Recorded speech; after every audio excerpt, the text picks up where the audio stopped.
Hi, my name is Neal Gist, Republican. Are you for or against imposing term limits on members of Congress? Why or why not? Yes, absolutely. The people demand it. It's long overdue. That will be one of my major short-term priorities. Term limits, it's time. One of the responsibilities that we're supposed to have as Missourians is to reflect the Missouri Constitution in the United States Constitution. That's one of the major clues that we have as to how we can effectively represent our constituents. And Missouri has term limits. We've had them since 1992. They've been very effective. And so I think we can look to our model here to replicate in DC.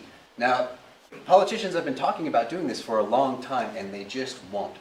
Once they get into power, they won't yield it. So we need new blood in there who aren't tied to the temptation of the allure of affluence and power, whatever it is that goes on there that makes all of them repent from their term limit promises. But that's something we need right away.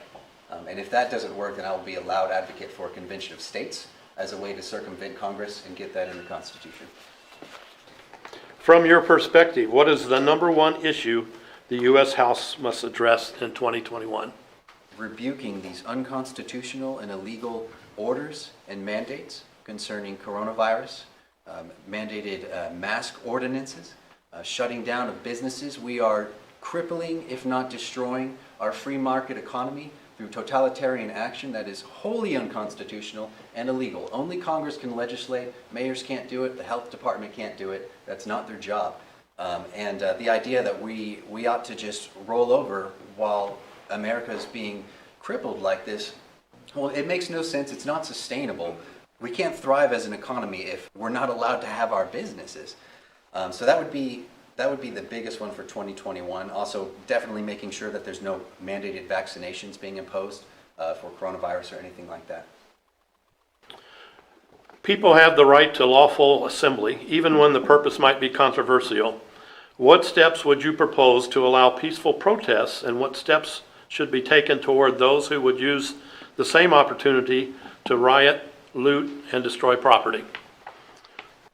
I think there's been a lot of cowardice coming from our leadership who have failed to condemn the riots, the domestic terrorists. They are occupying cities illegally. That is an act of invasion. If Mexico came and occupied 6 blocks somewhere, we'd get them out, right? So if they want to declare themselves a sovereign entity, then they have invaded, and that's an act of war. And I'm pretty sure they don't want us to treat them like that's what they're doing and that's what they are. But that's what is happening. And so we need law enforcement to get in there and get them all out. And we need our leaders to step up and condemn it for what it is.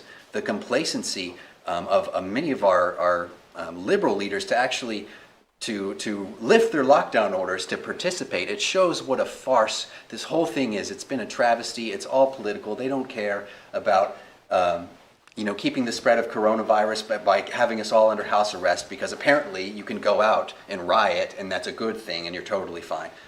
So a failure in Congress in that part.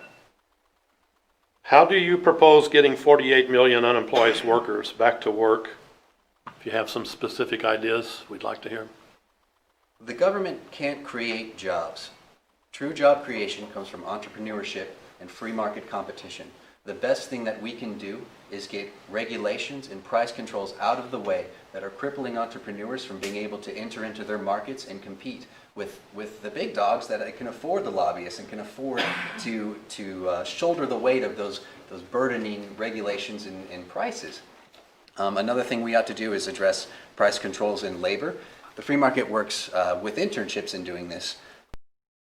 People work for free to gain experience, to network, to build up their portfolio so they can go and get a good job. Well, that relationship in a work environment occurs whether or not you're making no money or a bunch of money. So we need to lower minimum wage and open up the labor market to all sorts of jobs that are being forcibly driven out by government regulation. Thank you.